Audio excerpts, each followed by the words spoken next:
I've made many playlists in my life on my Spotify account. Here's the thing with me in playlists, though. I make the playlists, but I only ever listen to them 2 or 3 times. That's my chronic problem. I make so many, but I listen to them barely ever. However, there is this one playlist that I have had for years and years and years. It's called the Heart Playlist. Probably 6, 7 years old, and I have kept it going on and on. And this Heart Playlist, it's a playlist. All the songs go on there are songs that touch the heart. And so it lives on. It's a great playlist. You can follow it if you want. It's on Spotify. And a recent addition to this playlist is this song. It's As Long As You Love Me by Sleeping at Last. You know it? But I found out recently, it's actually not originally by Sleeping at Last. It's by the Backstreet Boys. Something right down Tim's alley. And either way, I mean, I don't know what your favorite version is, but either way, the famous line in this song is, you probably know it, I don't care who you are, where you're from, what you did, as long as you love me. As long as you love me. Now I'm thinking, gee, Mr. Backstreet Boy, who is this girl? I don't care who you are, where you're from, what you did, as long as you love me. I mean, you say you don't care who you are? I mean, she could be anybody. A gang leader, a drug dealer, a prison escapee. I don't care where you're from. Really? How about jail? A national enemy? Parramatta? What you did? Again? What if she killed somebody? Robbed a bank? I don't care as long as you love me. Now, I don't know who he had in mind when he wrote this song. However, it deserves a spot on the Heart playlist because it's got a powerful premise. Think about it. I don't care who you are, where you're from, what you did, as long as you love me. Now, that is a deep level of acceptance. For someone to really know you, not superficially, but who you really are on the inside. For someone to know your background, all your dirty laundry that you've tried to bury. For someone to know exactly what you've done, even the things you've tried to forget. Yet they still accept you. Now that kind of acceptance is a rare and beautiful thing. And there's a reason why songs like that find their way onto playlists like mine. And there's a reason why those kinds of movies and stories hit different. It's because we all share a very human desire to be accepted by others. And at the very least, knowing we're accepted does 2 significant things for us. One, it tells us that we're valued, plain and simple, that we matter. And secondly, it allows us to let go of what we can't be. In other words, it frees you of the burden to try to be someone or something that you're just not. And so it's natural then that we try and seek it wherever we can find it. In an ideal world, we'd love to know we're accepted by our friends, our family, our colleagues, our boss. Now, one of the fascinating things about the Bible here is that it captures the way that humans pursue the acceptance of God. And it has its own way, its own language for talking about it. And the one word you see pop up again and again is this word, justified. We met it a couple of weeks ago at Easter when Tim was preaching for us. And it's a word that means this, accepted in God's sight. Simply that, justified. It means accepted in God's sight. So if you are justified, you are accepted in God's sight. And today in the story that Jesus shares, we meet 2 characters that seem to embody 2 different strategies to being accepted in God's sight. 2 strategies to be justified. The first is what you might call the insider approach. And the second is what you might call the outsider approach. And over the next few minutes and moments, we're going to look into the traits and attitudes that make up these 2 approaches and how effective they are. So we're going to start by meeting the 2 characters, and then we'll observe their approaches one by one. And we'll finish by making some conclusions based on what Jesus has been pointing out. So to start off with, have a look at verse 10 with me. It says this, 2 men went up to the temple to pray, one a Pharisee and the other a tax collector. Now you probably couldn't find 2 people who were on more opposite ends of society or the social spectrum. The Pharisees, they were the religious Jewish elite of the day. They dedicated their lives towards learning all they could about God and fulfilling all sorts of religious laws. They dressed different, they acted different, and you could almost always expect them to be hanging out at the temple. That was their spot. And on the other hand, we have the tax collector. They were Jewish people who worked a job that ripped off other Jews. You see, the Romans in the area had come to power, and the tax collectors would work for them, collecting the taxes from the people.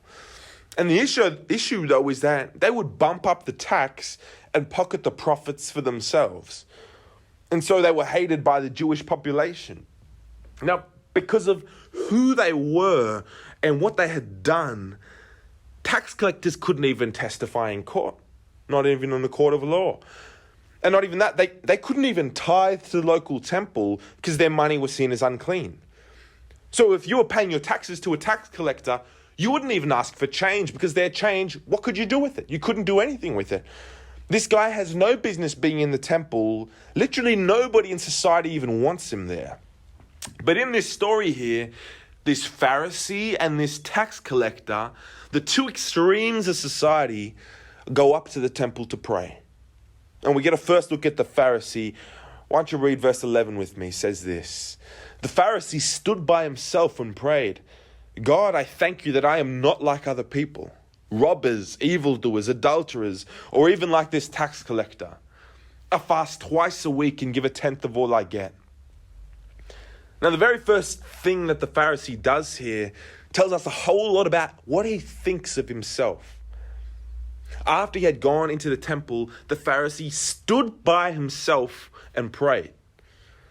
Now, the temple itself was a huge structure. It looked like a big square with walls around it. And at the center of that square was another square, another building. And it was an area that had varying degrees of limited access. And it was because the area was home to a place called the Holy of Holies, which was a chamber only one person a year could enter, because it represented the presence and holiness of God. So it was the center of attention of the temple, but it was an area only few could get close to. And right here in this story, Jesus makes a point of where in the temple the Pharisee and later on the tax collector are standing. First it says this: the Pharisee stood by himself. And later on Jesus says that the tax collector stood at a distance. Now, there'd often be many people standing in the temple, and sometimes the whole city would go up to the temple to pray. And so there'd be people all around the temple courtyard. It'd be packed, it'd be full. However, Jesus says the Pharisee stood by himself. Now, it's just a clue, but for the Pharisee to be standing by himself would mean that he's standing in a place where others are not. And the place where the general population simply wouldn't be is in the inside section near the Holy of Holies. So purely by the Pharisee's first movement, we get a clue as to how he thinks of himself, or how society thinks of himself. A special religious insider with God. And then it's the way then that the Pharisee prays that gives us insights into the attitudes and thinking of the insider approach to being accepted by God. There's two traits of the insider approach that I'd like to point out right now. The first is this: comparison. The insider approach is one of comparison. Check out verse 11 with me. "God, I thank you that I am not like other people, robbers, evildoers, adulterers, or even like this tax collector." Now, what's interesting about this prayer is that instead of this being about himself and God, it's about himself and others. In other words, his prayer is horizontal rather than vertical. Instead of his perspective being vertical, which would be seeing himself in relation to God upwards, downwards, his perspective is horizontal. He speaks about himself in relation to the others around him. And what does he do? He speaks of the robbers, the evildoers, the adulterers, and even the tax collector. And he takes pride in the fact that he is not them. And it's in this process of pushing others down that he elevates his view of himself. So the basis of his understanding of himself as an insider, someone who can stand confidently in the special places, is in part thanks to the comparison game he plays with the world around him. Now, I know I buy into the habit of comparison, and maybe you do too. You know, sometimes you meet people with some obvious and public issues in their life. You know, maybe their marriage is breaking down and they're getting a divorce and it's all so public.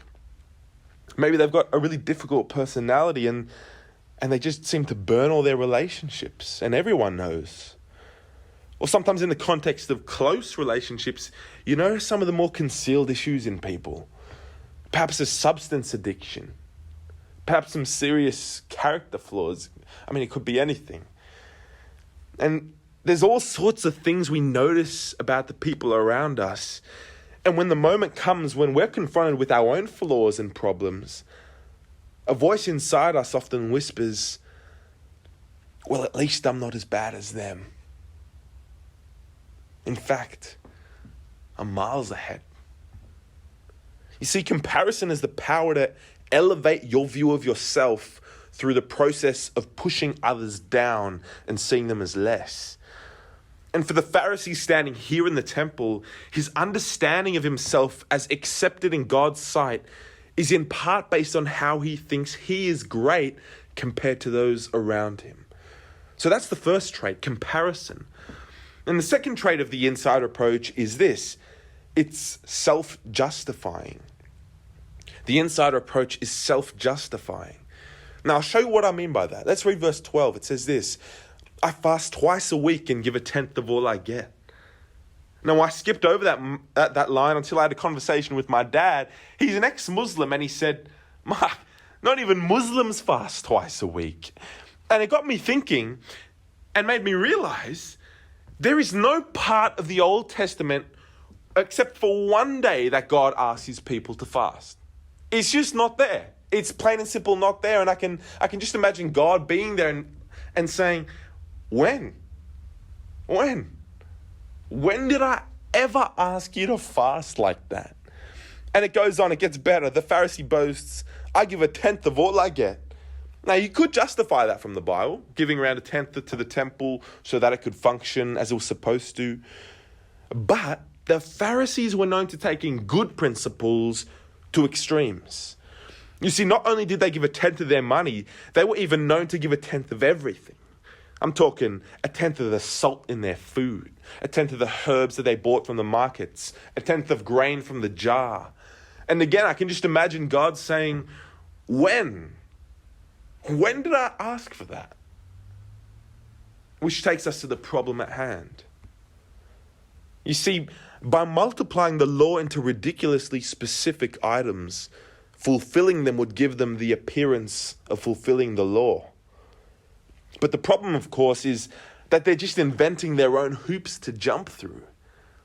So when they do things like give a tenth of grain or fast twice a week, they think to themselves, gee, I'm doing good, aren't I?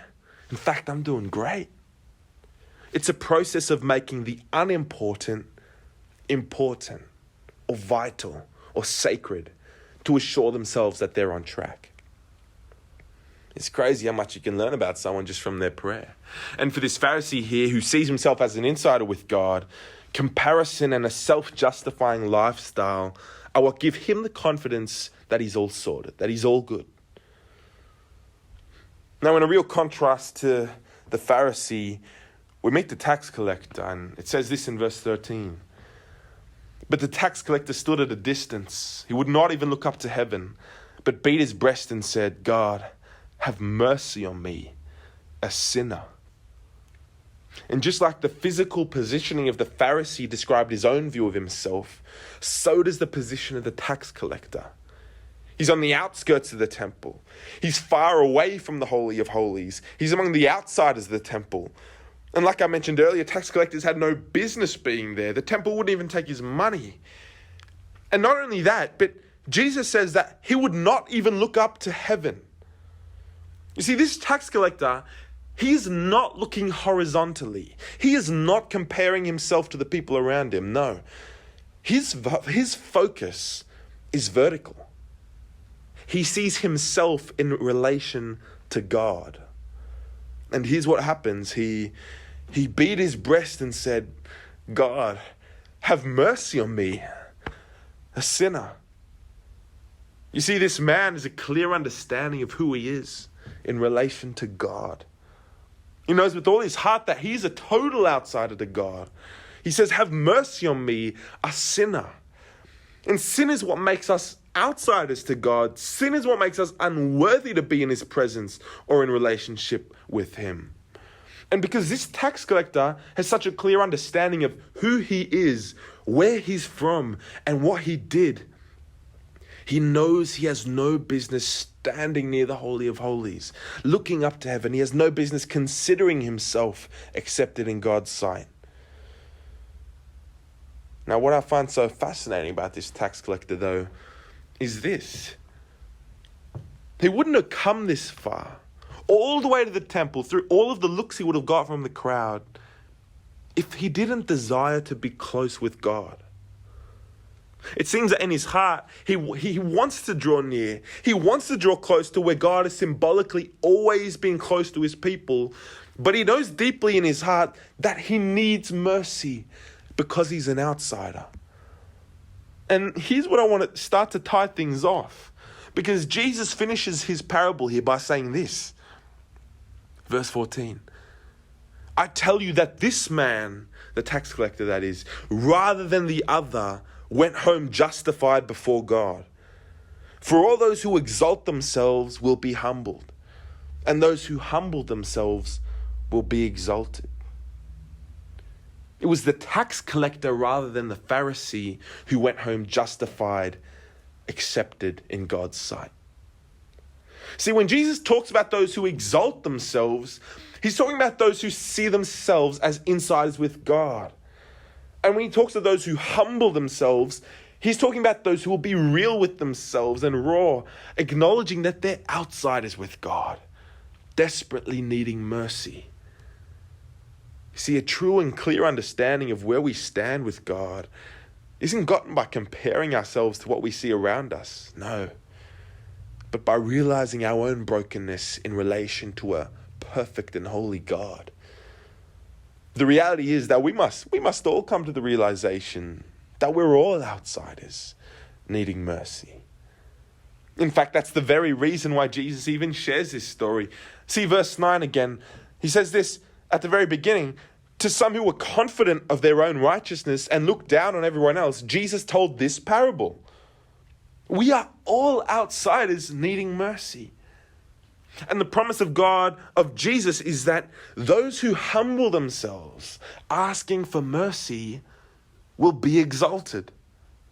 In other words, Jesus is turning outsiders into insiders. You see, the story of Jesus is that God humbled himself, put on flesh and bone, and moved into the neighborhood. And as we just saw with Easter, Jesus goes outside the city to die on a cross. And on that cross, Jesus embodied 100% what it meant to be an outsider from God. See, an outsider from God deserves to be punished for their actions. An outsider from God deserves to be an outsider forever. And although Jesus was completely blameless, he became an outsider on our behalf on the cross. Very helpfully in 2 Corinthians 5:21, it says this. It's up on the screen. God made him who had no sin to be sin for us, so that in him we might become the righteousness of God. Jesus became sin. Jesus became an outsider on our behalf so that we could be righteous and accepted in God's sight. God treated Jesus like an outsider so that he could treat you like an insider. And so anyone who will humble themselves and accept their error and position before God and who just asks God for mercy is accepted in God's sight. They are justified. They are insiders with God. And to close now, I just want to notice how Jesus says this. It says at the end, the tax collector went home justified before God. And I want to ask, what changed when he went home? What changed when he went home? Maybe to his wife, maybe to his kids, maybe to his brothers. What changed? And very quickly, I think at least two things changed for him, and by extension, anyone who is accepted in the sight of God by his mercy. Firstly, I think he could lift his head up to God and pray with confidence. which is in total contrast to earlier on when he couldn't even look up to heaven. Now why? Why can he pray with confidence? Because he is now accepted in God's sight. Despite who he was, where he was from, and what he had done, Jesus won him the right to be accepted in God's sight. And so Christians can pray with the confidence that they are fully known, yet still fully loved and accepted, despite their history and their circumstances. Which takes me to the second thing. Secondly, he doesn't need to pretend to be somebody he's not. Earlier on, at the start, I mentioned that being truly accepted frees you from the burden of being someone you're not. And for this tax collector here, the most burdensome thing he could do right now is to say, well, now that Jesus in his mercy has made me an insider with God, I've got to be a Pharisee to stay there. And the reality is we've probably all felt that burden on our backs before. You know, I know for myself, there are times in life I feel so ashamed of myself that I feel like I can't even talk to God before I get my life back together. So I get my head down and I try harder, I work harder until I feel confident enough to raise my head to God again to pray. Nah, it's just not right. It is a burden that is inconsistent with how Jesus tells you to think about your acceptance in God's sight. Your acceptance in the sight of God was always and always will be based on the performance of Jesus. And what that means for you is that you can be honest and raw with yourself when things aren't going well and not be crushed. You can pray and say, God, I'm a mess right now, without the fear of him loving or accepting you any less. You don't have to pretend to be someone you're not when you're accepted in God's sight. Man, I love Jesus. I love him. And I love him because I'm overwhelmed with how he loves me. He comes through when he says, just like the Backstreet Boys, I don't care who you are, where you're from, what you did, as long as you love me. Now, it's a huge claim. It's the biggest claim someone's ever made. Now, if you knew who I really was, you probably wouldn't listen to me right now. And if I knew who you really were, I probably wouldn't be here. But God does know us, inside and out. Yet still in his mercy, Jesus is turning outsiders into insiders so that we could be fully accepted in God's sight. Let me pray.